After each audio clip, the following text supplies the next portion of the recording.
Hello दोस्तों, आज हमारा लेक्चर नंबर 6 है स्टॉक मार्केट पे ज्ञान। आज का हमारा टॉपिक है दोस्तों फंडामेंटल एनालिसिस। फंडामेंटल एनालिसिस क्या होता है, इससे जानने से पहले हम ये जानेंगे reasons for fundamental analysis. Why we do fundamental analysis, हम लोग क्यों करते हैं फंडामेंटल एनालिसिस।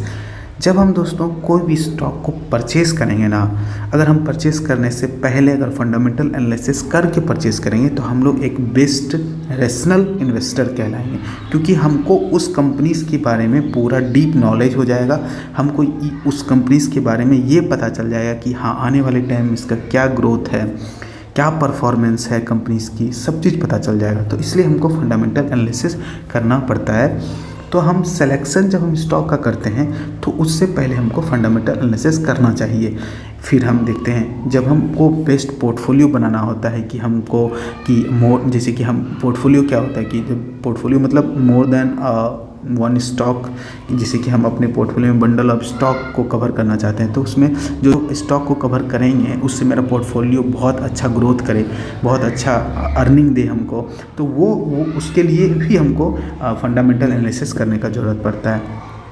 हमको ये पता करना है कि कंपनीज़ की स्ट्रेंथ क्या है, कंपनीज़ का वीकनेस क्या है, किस फील्ड में कंपनीज़ क्या क्या कंपनीज़ की वीक चल रही है, क्या क्या कंपनीज़ की स्ट्रेंथ में है।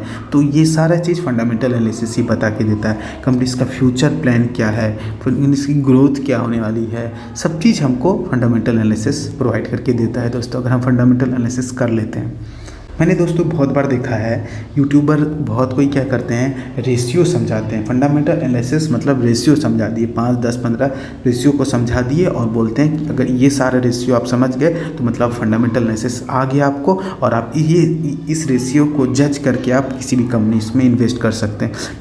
वो तो ठीक है, बट आप ये तो समझाइए ये जो रेशियो बना, जैसे कि पीई रेशियो है, earning per share ratio, current ratio है, डिविडेंड यील्ड है, तो ये सारा जितना भी रेशियोज़ है, ये सारा रेशियो बना कैसे, इसका जन्म कैसे हुआ। बिना फंडामेंटल एनालिसिस किए जन्म ही नहीं हो सकता है। फंडामेंटल एनालिसिस इसको नहीं कहते हैं। फंडामेंटल एनालिसिस दोस्तों क्या होता है, मैं बताता हूँ। जब कोई भी हम फाइनेंशियल स्टेटमेंट, जैसे कि आपने बहुत बार सुना होगा कंपनीज़ का फाइनेंशियल स्टेटमेंट, तो कंपनीज़ का फाइनेंशियल स्टेटमेंट ही फंडामेंटल एनालिसिस है। अगर हम उसको रीड और अंडरस्टैंड कर लिए तो प्रॉपरली अगर रीड करके हम उसको हम अंडरस्टैंड कर जाते हैं फाइनेंशियल स्टेटमेंट के कंपनीज़ को, उसी को कहते हैं फंडामेंटल एनालिसिस करना। अगर वो कर लिए ना तो उसी से इसकी जन्म होती है। ये पी रेशियो सब वहीं से आता है। आप ये तो बता रहे हो बट ये भी तो बनाओ। होता क्या है कि वो खुद फाइनेंस बैकग्राउंड से नहीं होते हैं और स्टॉक मार्केट पे जो भी है लेक्चर बना लेते हैं। कोई बात नहीं दोस्तों, हम इस वीडियो में लेकिन आपको पूरा रूट तक समझाएंगे। अगर आप मेरा लेक्चर शुरू से लेकर के यानी फ्रॉम बिगिनिंग लेक्चर 1 से लेकर के अभी तक जितना भी लेक्चर मैं रिकॉर्ड करूँगा, अगर वहाँ तक आपने देख लिया ना, अच्छे से समझ लिया ना, मैं सारा लेक्चर लेने के बाद दोस्तों मैं अपने डिस्क्रिप्शन में, उस लेक्चर के डिस्क्रिप्शन में अपना पीडीएफ, जो भी पीडीएफ मैं आपको एक्सप्लेन करता हूँ मैं वो प्रोवाइड करूँगा। अगर वो पीडीएफ को आप गो थ्रू करके बीच बीच में अब करते रहे ना, मैं 100% कहता हूँ दोस्तों आपको वादे के साथ कि आप एक बेस्ट रेशनल इन्वेस्टर बन जाओगे। और बिना किसी से पूछे, भाई आप क्यों किसी से पूछने जाओगे, आप खुद एनालिसिस करके, आप खुद बहुत अच्छे से सोच समझ के आप इन्वेस्ट कर सकते हो। किसी भी कंपनीज़ में, किसी भी स्टॉक में पैसा लगा सकते हो। स्टॉक में या म्यूचुअल फंड में, सारा चीज़ मैं आने वाले टाइम तक कवर कर दूंगा दोस्तों। बट लेकिन हमको एकदम जड़ से एकदम मजबूत करना है, ठीक है। तो दोस्तों आइए हम समझते हैं फाइनेंशियल स्टेटमेंट क्या होता है। हम फंडामेंटल एनालिसिस करने जा रहे हैं तो उसके लिए हमको क्या करना पड़ेगा, फाइनेंशियल स्टेटमेंट को समझना पड़ेगा। फाइनेंशियल स्टेटमेंट में 3 चीज़ कवर होता है। किसी भी कंपनीज का फाइनेंशियल स्टेटमेंट में 3 चीज़ कवर होता है। उसमें क्या कवर होता है, बैलेंस शीट कंपनीज का, statement of profit and loss companies का, और कैश फ्लो कंपनीज का। होता क्या है दोस्तों, मैं एक चीज़ मैं आपको एक्सप्लेन करना चाहूँगा यहाँ पे। मान के चलते हैं कोई भी कंपनीज है एक्स लिमिटेड, ठीक है। एक्स लिमिटेड एक पब्लिक कंपनी है और ये हम रिज्यूम करते हैं ये लिस्टेड भी है, लिस्टेड कंपनी है, यानी कि NSE या BSE पे लिस्टेड है, ठीक है। तो क्या होता है किसी भी कंपनीज में दोस्तों, मान के चलते हैं कि फॉर फाइनेंशियल ईयर 2024 और 25 में ये बिजनेस किया। अब 2024 और 25 में जब ये बिजनेस करेगा तो जो भी बिजनेस का रिपोर्ट जनरेट करेगा, अपना बुक्स ऑफ अकाउंट्स बनाएगा, जो भी चीज़ करेगा वो अपना यूजर्स तक प्रोवाइड करेगा। ठीक है, वो वही चीज़ रहेगा, 3 चीज़ प्रोवाइड करेगा अपना, यानी कि बैलेंस शीट हो गया और प्रॉफिट एंड लॉस हो गया, और प्रॉफिट एंड लॉस अकाउंट्स हो गया, और आपका क्या कैश फ्लो स्टेटमेंट। ये 3 चीज़ प्रोवाइड करेगा। और ये 3 चीज़ इसलिए बनाती है कंपनीज ताकि हम यूजर्स को बता सकें मेरा क्या परफॉर्मेंस रहा है इस फाइनेंशियल ईयर में, और आने वाले टाइम में भी हम जो भी प्रॉफिट जनरेट किया है तो वो प्रॉफिट को कहाँ डिस्क्लोज करेगा, और प्रॉफिट कमाया है उससे कुछ डिविडेंड देगा या पूरा का पैसा प्रॉफिट को रख लेगा, एवरीथिंग उसमें मेंशन रहता है दोस्तों।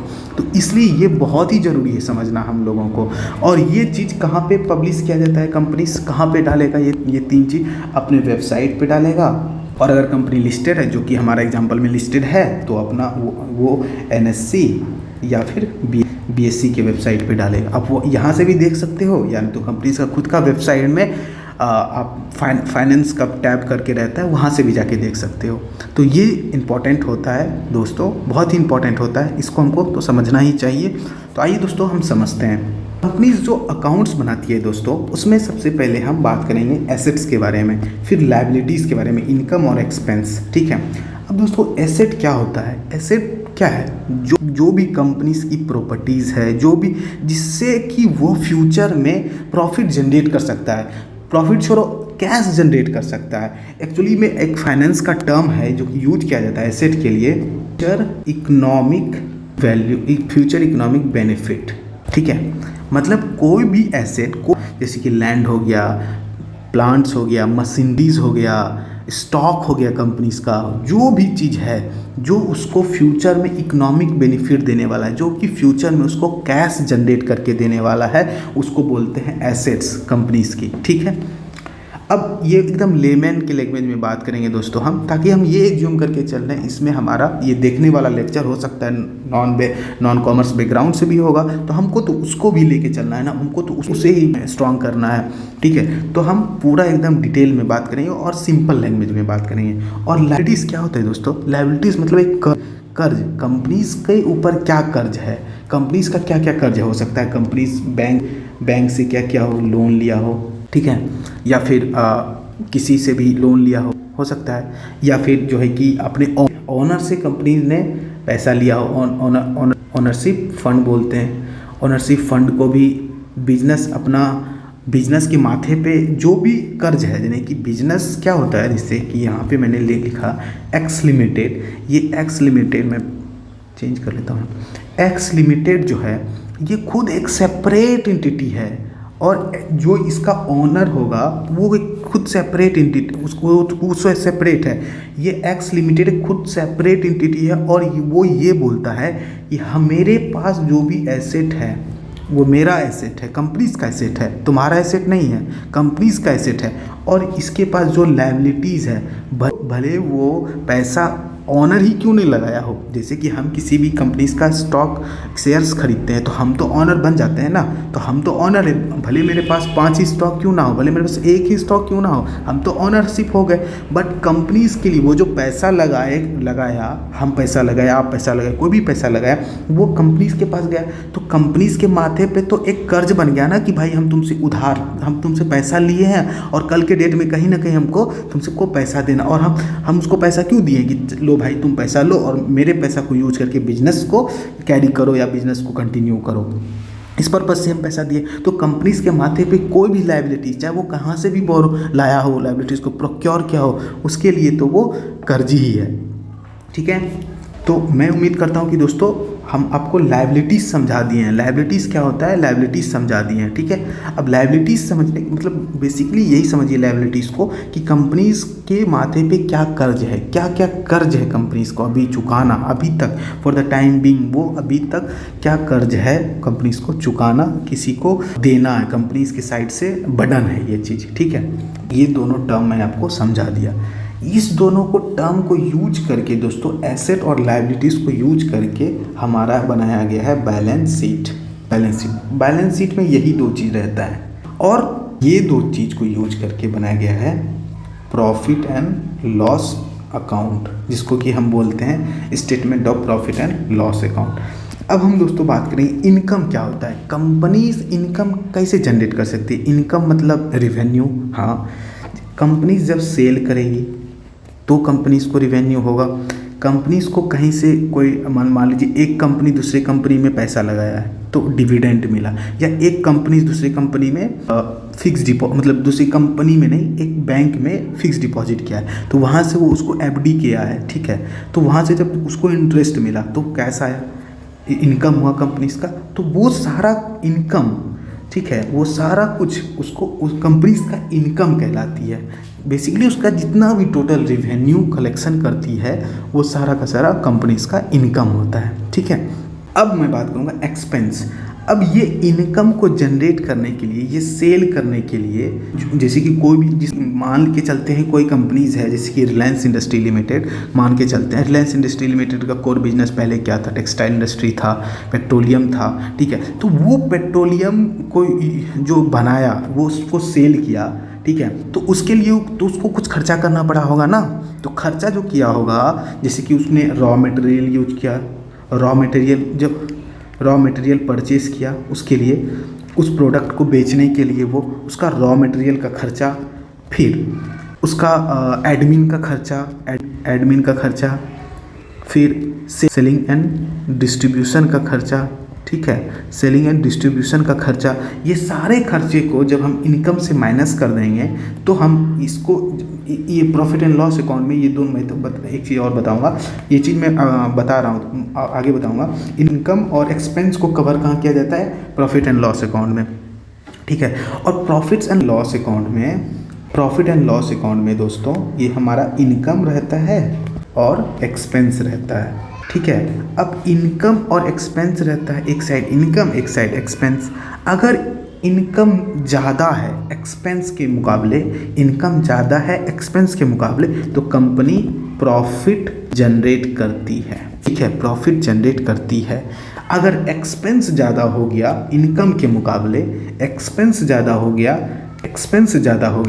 कलर चेंज कर लेता हूँ,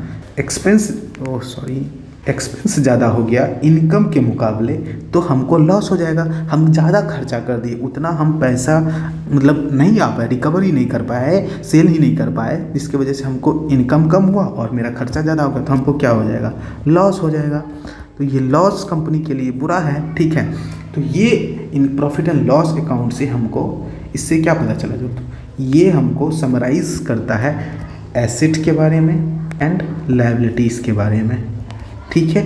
और statement of profit and loss किसके बारे में हमको बताता है, इनकम के बारे में और एक्सपेंस के बारे में, ठीक है। और इस दोनों से हमको क्या इनकम स्टेटमेंट से, प्रॉफिट एंड लॉस स्टेटमेंट से हमको क्या निकल के आता है, प्रॉफिट या फिर लॉस, ठीक है, बस। और कैश फ्लो स्टेटमेंट मैं आने वाले सेशन में बताऊंगा दोस्तों, ठीक है। बट एक चीज़, इस दोनों का मैं फॉर्मेट जो है नेक्स्ट सेशन में डिस्क्लोज करूंगा। वीडियो लंबा ना हो जाए दोस्तों, इसलिए मैं यहाँ पे पॉज कर रहा हूँ और आप वेट कीजिए, नेक्स्ट वीडियो में पूरा फॉर्मेट के साथ थोड़ा डिटेल में बताएंगे, फिर कैश फ्लो स्टेटमेंट को हम कवर करेंगे दोस्तों। तो उम्मीद करता हूँ कि दोस्तों मैं आपको जो भी पढ़ा रहा हूँ बहुत अच्छे से आपको समझ में आ रहा है। आप कमेंट कीजिए, बताइए कि कैसा लेक्चर लग रहा है दोस्तों। अगर नहीं अच्छा लग रहा है या फिर जो भी है, आपको आपके साइड से जो भी फीडबैक है वो मैं एक्सेप्ट करूँगा और मैं उसको इम्प्रूव करने का कोशिश करूँगा दोस्तों। थैंक यू सो मच दोस्तों। इस वीडियो को यहीं पर एंड करते हैं, मिलते हैं जल्दी नए वीडियो में दोस्तों।